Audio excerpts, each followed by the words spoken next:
lot of the challenges actually start even before return to work. Mums say, oh, I've got X amount of maternity leave, but I don't want to be breastfeeding still when I go back to work because it just wouldn't be practical. And that's often when I'm meeting mums in their first week or two of having a baby. 80% of people think that paid work and breastfeeding combination is difficult. Breastfeeding, if it was a product on the shelves in the supermarket, people wouldn't be buying it. The biggest obstacle for employers is they just don't understand what's needed. They think it's going to be really expensive and really time consuming. 26% of mothers who said that they expressed in their workplace said they'd done in the toilets. Around maternal well-being, it's really a source of anxiety, and it can be a problem, barrier to enjoying the maternity leave, worrying ahead about what's going to happen when you go back. The burden is always on the woman. The Department for Working and Pensions said they had no plans to make any changes. That just sounds like a complete brush off. They haven't listened, they haven't understood the issues. From an employer perspective, it's not hard. Often it's just a little bit of communication and a little bit of proactivity is all you need. And it's only temporary. Fantastic this morning to be joined by two brilliant experts on a piece of research which I think is personally very interesting, and I think lots of women and employers and the government will want to listen to as well. I've got Professor Sarah Jewell, who is a Professor of Economics at the University of Reading, and Sally Rickard, who is a breastfeeding expert who works with women in the community in South London. Both have been involved in this big, wide-ranging piece of work which has looked at women's experiences of breastfeeding at work, how that works for them, where it doesn't work for them, and where employers and the government might need to think again if we want to get the best from women and, I guess, help women return to work after they have children.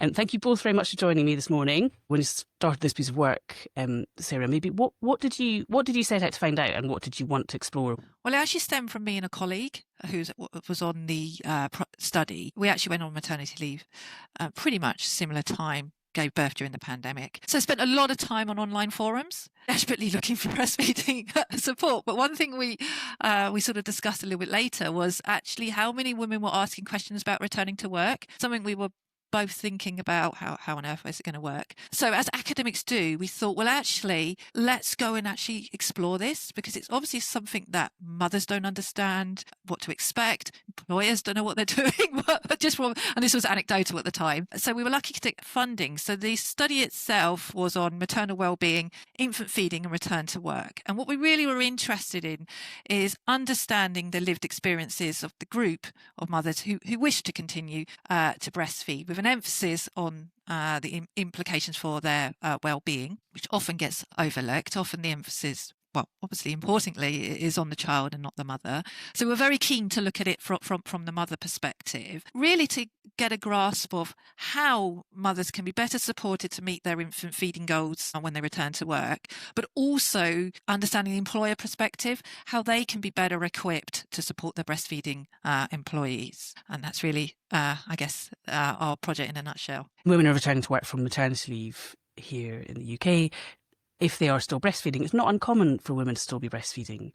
How did you find women? How many women are breastfeeding at the point that they're returning to work and are maybe coming into some of the challenges that women told you about? Yeah, so this is quite a difficult question to answer, because breastfeeding statistics, as you're probably aware, are not very well collected in the UK. They are running the infant feeding survey for the first time in over a decade. Finally, I've been crying out to know, because all of the breastfeeding statistics are all, back from 2010. That's a difficult question, but based on the national data set that we were using, and it doesn't tell us if they're exclusively breastfeeding, I would say around 20% of women in our data set were, because we had information on when they returned to work and how long they were breastfeeding at the point of return to work, which I guess is around 12%, because not all mothers return to work, or of mothers. So it's not inconsequential. But we know that breastfeeding rates are still low in the UK, but that's still around, I'd say around 20%. It's really not recorded at the moment. I mean, they're just beginning to do the infant feeding survey, but I also think like the return to work is a bit vaguer than it used to be as well, because of people having portfolio careers and running their own businesses or working part-time in several different things. One of the statistics that I saw in your report, which I thought was really striking, though, was from the British Social Attitude Survey, which said that most respondents, so 80%, thought that combining breastfeeding and paid work would be difficult, and it was coupled with the view that infant formula feeding was perceived to be more convenient, practical, and putting less strain on the mother. So, Britain has one of the lowest breastfeeding rates in the world, if not the lowest. We don't know. Sally? We don't have the stats. We don't know. That's the We thing. don't know. That's the frustrating thing. And I feel like things have improved, just on the sort of vague statistics that we're using across the time frame since the last one. But we won't know until that. I know that this is a very London-centric answer, but there are out. certain boroughs where they have got their stats back now and they're looking much more promising than they were a long time ago, but we don't know. I also find that in my work with mums, one of my questions when I'm having a consultation with somebody, I always ask them what's their goals for feeding their baby. And many, many people say, I've got X amount of maternity leave. And it's often something we might consider to be a generous or longer one, like a 9-month or a 12-month maternity leave. And then they would say, but I don't want to be breastfeeding still when I go back to work because I couldn't deal with all the pumping or if it just wouldn't be practical. And that's often when I'm meeting mums in their first week or two of having a baby, they're already thinking, but I'll have to have it wrapped up by then. Which maybe they don't realise that sometimes after your baby's maybe 12 months old or something, you don't need to pump at work. Many mothers find that they don't need to, but they've already got that in their mind that it just wouldn't be practical to schedule it and they couldn't ask their employer or there wouldn't be space or whatever. I mean, that and, compared to the statistics, 80% of people think that paid work and breastfeeding combination is difficult. I mean, it feels like, breastfeeding, if it was a product on the shelves in the supermarket, people wouldn't be buying it because it's something that, it worries them. It means that they have to think sort of ahead and it sounds like something that's difficult.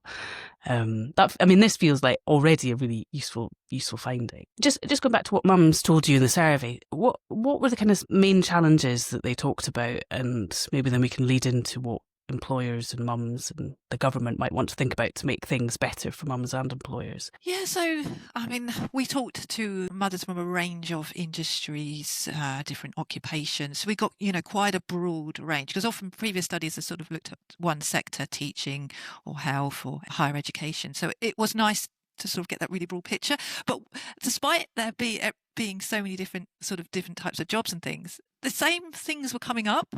So this is what I thought was really, really interesting. So actually, I would say the biggest thing that came out, and this came out from both sides before I get into the sort of challenges, was the complete lack of communication, the lack of discussion. It's the sort of thing that's just not spoken about. And actually, I think a lot of this is where a lot of the problems stem from. But in terms of some of the challenges, and this is part of the reason why we developed the toolkits that we can talk about that Sally was very heavily involved in. But a lot of the challenges actually start even before return to work, because this lack of communication, there's just lack of not knowing what to expect, what's going to be available. And then when mothers return, they're faced with poor provisions. They haven't got, and it's worth mentioning that every mother has a different story. Not everybody expresses in the workplace, not everyone needs to. And this is why that discussion is so important. For those that need, space to express or in some cases breastfeed their child, this was often lacking, sadly, or shockingly, I would say. 26% of mothers who said that they expressed in their workplace said they'd done in the toilets, despite the health and safety executives saying this is not a suitable place. We heard lots of horror stories. People finding it easy to go and express in their cars, cupboards, things like glass doors. You can go in their line manager's office with a glass door. And this is just sums up, or people talking about how they were having to put bits of paper over, the room that they were given, over the window so people couldn't see in. So this just sort of sums up the lack of proactivity, lack of real understanding of what's needed. But the thing that came up the most was actually around the fridge, around the storing the express breast milk, safely. I could go on forever about the fridge, but actually there was a lot of anxiety, not just storing, but transporting it home, worrying about storing with their colleagues' lunch. Sometimes they were told they weren't allowed. You can't have that in the communal fridge. And the other thing was lack of time. So just not being given time. They were expected to use their lunch breaks, and we know how important, for anyone who's breastfed, how important it is to be well fed, well hydrated. So there was this compromise or they had to give up time talking to their colleagues. So they were, I guess, they were the main challenges: lack of communication, lack of space, storage space, and lack of time. I spent lots of time in a corporate environment, and I could imagine that those are very solvable problems, and I could imagine the look of terror on any like average British male team manager when HR appear at his desk and say, you need to have a conversation about breastfeeding. There's a conversation that everyone does not have a clue how to negotiate or get into. You have actually developed a bit for, as you say, for employers, and we can talk about what that tells them to do. So you don't need to be having awkward and unscripted conversations on this. And one of the other things that you've explored is where working from home seemed to have a positive effect on breastfeeding. So those industries where working from home was lowest correspond to those where there was the largest impact of returning to work on breastfeeding. So we looked at, the factors that affect the likelihood of stopping around the return to work, because there's many factors that might affect why a mother might stop breastfeeding. And what we noticed is for those industries where flexible working from home were harder, or things like breaks were more impractical, were the ones where we could see more of an effect, so of stopping around the return to work. So through our survey and interviews, we purposely, because I mentioned, this all started as a result of experiences during the pandemic. We had experiences of people who had the lived experience before, during and after the pandemic. So we could really, really see, particularly those who experienced during the pandemic when, there was no choice. They had to work from home. Working from home, and again, as I said, it's not just working from home, it's also, the wider flexibility had a really positive impact, or shall I say, really helped them facilitate balancing breastfeeding and return to work. And it's not this, that they were able to have their child with them and they were sitting at home breastfeeding their child instead of working, which is the sort of image that sometimes evokes, particularly on the employer side. We got a few instances where people would say, we can't accommodate breastfeeding because children aren't allowed in the workplace. So there's often this image that it means that the child has to be there. But putting that aside, when we're thinking about working from home, it's sort of the flip side of all of the poor provisions. So being able to work from home means that mothers can express in a comfortable, private, relaxed place. They haven't got to worry about being interrupted. They haven't got to worry about where they're going to store their milk. They haven't got to worry about how they're going to wash up their equipment or what their colleagues are going to say. This can all be done. And then things like not having to commute is an added bonus. Frees up a little bit more time with their child. Just from the many employers, I think, who haven't thought about this at all, maybe Sally, this is something you could spell out as a breastfeeding expert.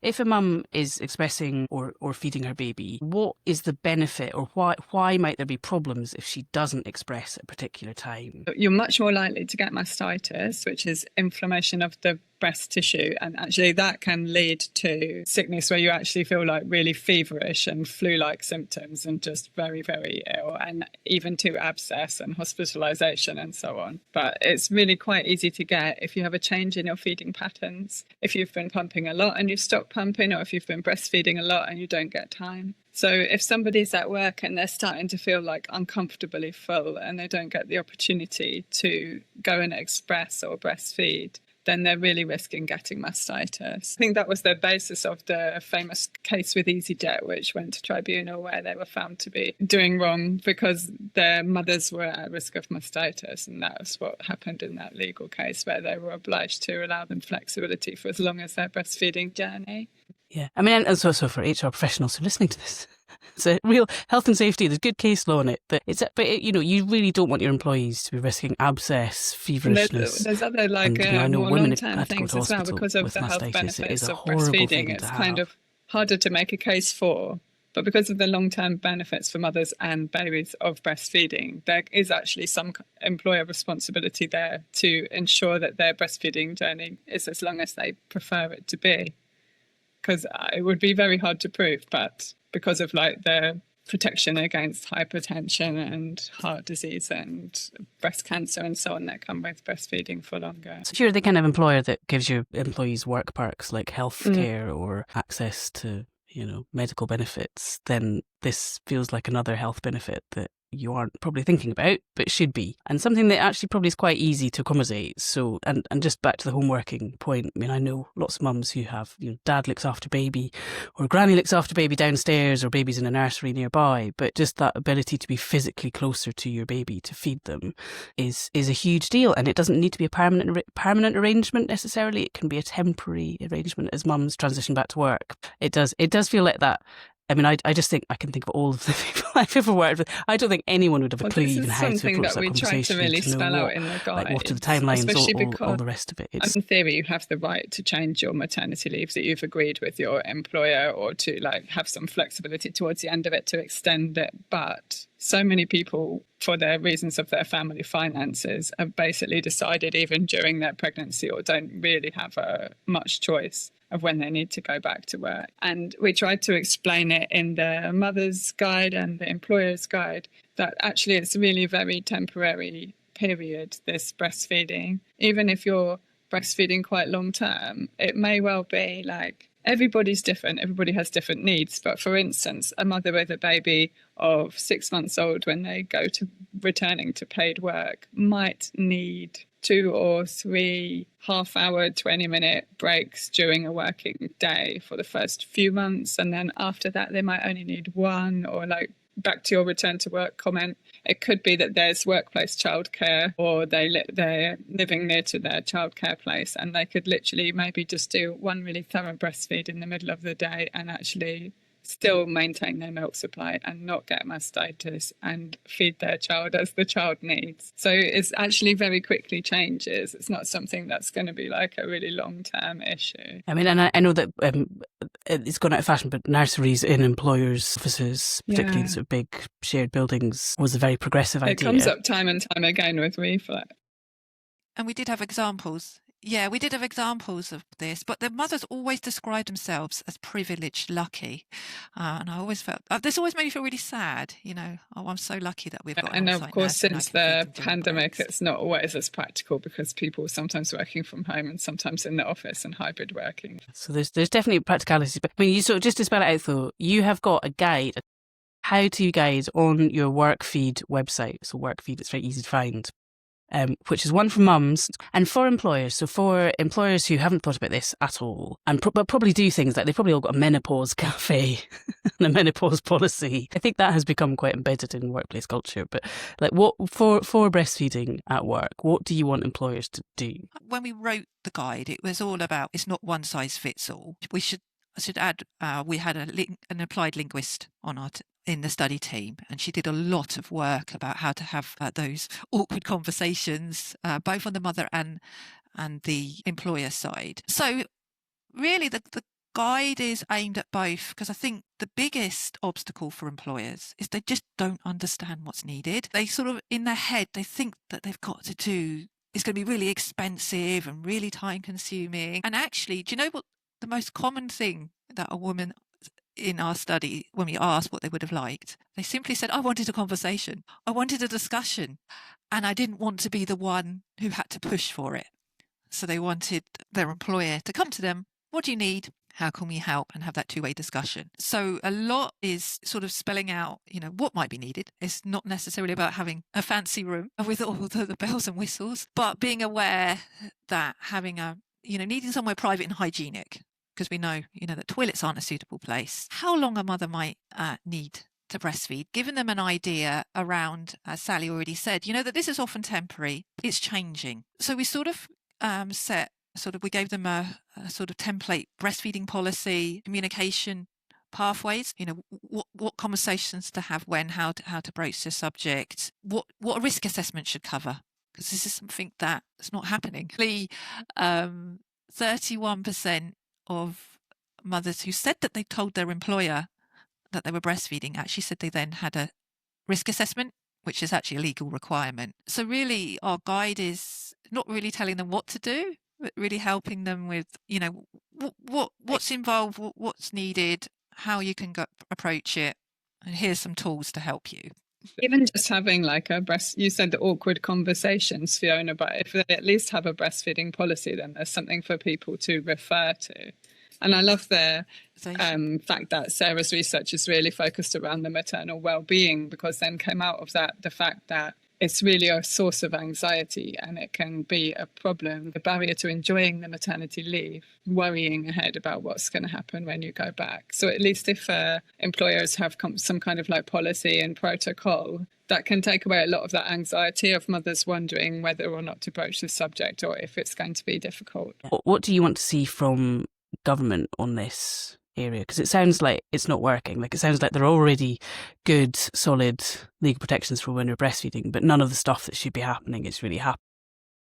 There are, I was going to say something about the good, solid legal protections. There are, but because it doesn't really clearly say breastfeeding, it's often misunderstood or overlooked because of the fact that you have to use like protections from indirect sexual discrimination and the right to rest and flexibility and so on, and sort of shoehorn those into your need to protect yourself against mastitis and privacy and so on. Go on, Sarah, you've got opinions about this, I know. The burden is always on the woman. It's always, they're the ones who have to inform their employer that they're breastfeeding before any of the legal obligations kick in. But yeah, I should say that my very, very helpful local MP actually wrote a letter to the Department for Working and Pensions with asking them to look at our report and the recommendations. Unfortunately, we got a reply that said they had no plans to make any changes, which I thought was a shame, because they were sort of under the impression that their existing framework is sufficient. And then actually they said, oh, yes, but we mandate risk assessments. But I'm like, but they're not taking place. Oh, we say there has to be somewhere and that toilets are not a suitable place. But women are expressing in the toilets. And they said, oh, but we have no plans for breaks. And this was their response, because they were basically saying the number of breaks and the length of breaks is individual, so we can't possibly legislate for it, which I thought was a bit of a strange response. I don't know why, but I thought, well, how long people needs to go to the toilet for is individual, but you don't say that people can't have toilet breaks. So I thought there was a bit of a strange response, because I think there was a lack of understanding of, why there's the need for breaks, as Sally's already sort of talked about, the importance of the health and safety. So I think whilst the legal framework is there, it's just not really strong enough. And it was more sort of, we're not asking them to say that all employees have to have a breastfeeding room with a chair and a sink. But actually, I don't think it's much to ask to say to employers that they must have somewhere that's private and hygienic, and not just somewhere to rest that should be private and hygienic and have somewhere to store. But actually saying, it's just tweaking the language a bit, just saying, must, and actually enforcing those risk assessments would be nice. And actually, I think, most countries or the International Labour Organization, they actually say it should be a right that breastfeeding mothers have breaks. And I don't think it's difficult. Most employers that do have breaks, they'll have something like, okay, you can have an hour, and you can up to an hour, and you can have it when you need it, or you can come in an hour later, and it's, as Sally's already said, this is a really, really temporary. It's not like they're going to be having an hour for the next 3 years. It might be only a couple of weeks that they need it, why their bodies adjust. Because often it's those early weeks where the body's not used to being away from the child. And that's where and it's not always about expressing to provide milk for the child. Sometimes it's just for comfort, and that's not actually going to take an hour. I don't think the Department of Work and Pensions response is the last word they will be answering on that. That just sounds like a complete brush off. They haven't listened, they haven't understood the issues. But the risk of mastitis, the potential for harm to maternal well-being of not having good workable policy on this. And to be clear, you don't need legislation. You don't need to mandate things always in law. I mean, the government does so much to push for women's representation in the workplace. And I know for a fact that the economic growth of the United Kingdom, what is central to the mission of the economic growth of the United Kingdom for successive governments, is getting mothers back into work after they have children. It is the obsession of government. And so to not take this seriously, I think is, I think they'll think again, I'm sure. Oh, I don't know. People have been trying for years, because I've been looking at to push for breastfeeding breaks. This is something that's been going on for years, so I wasn't surprised at the response. Well, maybe the good ladies who listen to this might write to their own MPs about this. I loved sort of scanning through the research. There was so much in there, and I think the fact that there are women who've just had a baby who are trying breastfeeding. Breastfeeding is hard and difficult to get your head around if you've not done it before, and the fact that they're already worrying about the end of maternity leave is really bleak. really sad. And it's actually a bit of research that we're doing on maternity leave. Something like 83% of women who return, this is the parental leave survey, the government's parental leave survey, 83% of mums who return to work after leave are doing so because their leave has ended or they've run out of money, not because it's time for them to go back. So I think what we want to push for is actually an extension to leave, which I'm sure might not be enthusiasm about, but I do think is important. I mean, in places like Finland, where mums are paid to stay at home for 3 years, even in Sweden, where mums generally get about 18 months with their babies, is it likely that having a longer time off, having better leave, is likely to mean less of a clash, at least for most women or many women? Yeah, I think so. I think definitely. My ideal length of leave, goodness. Well, it's a combination of things, isn't it? Because I think as well as their leave and their finances, it would also be, I guess if I had a magic wand, it would also be nice to be able to take a chunk of time from paid work, but return with the same status or have good quality part-time work and opportunities like that, which I think limits a lot of people's choices as well. But just on the maternity leave, I just want to add, I think it's a really, really complex issue. Because I think this is all about choice. I'm very pro more better paid at maternity leave, because nobody should be forced to return and make difficult decisions because they can't afford it. But on the other hand, some mums do want to return earlier, for career reasons, identity reasons. So having, the breastfeeding support, for those mothers who wish to, I think it's really, really important. I think this is all about choice. I think nobody should be forced to stop breastfeeding because they've got to, or they feel they need to stop because they've got to return to early, but nobody should feel that they've got to take longer maternity leave than they want because they're not going to have the facilities should they want them. So again, I think definitely it will solve some issues, but again, it's complex and it is all about supporting choice, I think. And even if you want to do a keeping in touch day, this is something you need to think about. I think it's a good point. I think some women want to return earlier, and some women, just by circumstance, will have to return earlier than they'd want to. So, even if the dream of 3 years maternity leave for all mums was to come true, this won't always. We will always need employers to think about it. So I suppose just to round up, it feels like this is a really important piece of work. I'm really sad that government have decided to stonewall it for now. But for mums who maybe have just had a baby or thinking ahead to returning to work, it sort of feels like they're not on their own completely, because they can go and look at your guidebook and they can go and look through that, and that's going to really help them.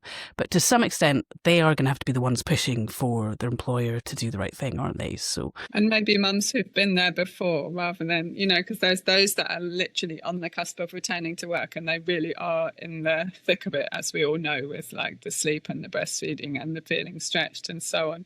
There might be somebody in a workplace who has been in that boat before, but has now moved on to a more manageable stage of life. Might be able to advocate for this a little bit, have a hint to their HR manager, or set up a breastfeeding returners group or buddy system or something. And that was our intention of our toolkit for mothers. We didn't want to tell them what to do. This wasn't experts telling you what to do.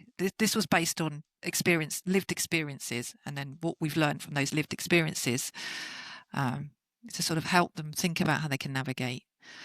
Because we had a section on, common problems and how mothers in our study dealt with them, for example.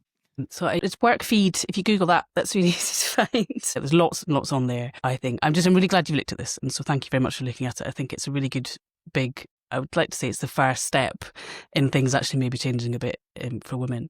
I suppose any final thoughts before we finish up? There's lots of pushback against diversity just now as the sort of wind is changing a bit. Well, this is a good argument, isn't it? There's quite a strong economic argument for retaining those people. There's very high statistics for mums that leave their job after within 6 months or something of returning to work. And that's not good for employers either. So maybe if they better understand how to support women, it will pay off for them as well. From an employer perspective, it's not hard. Often it's just a little bit of communication and a little bit of proactivity is all you need, and it's only temporary.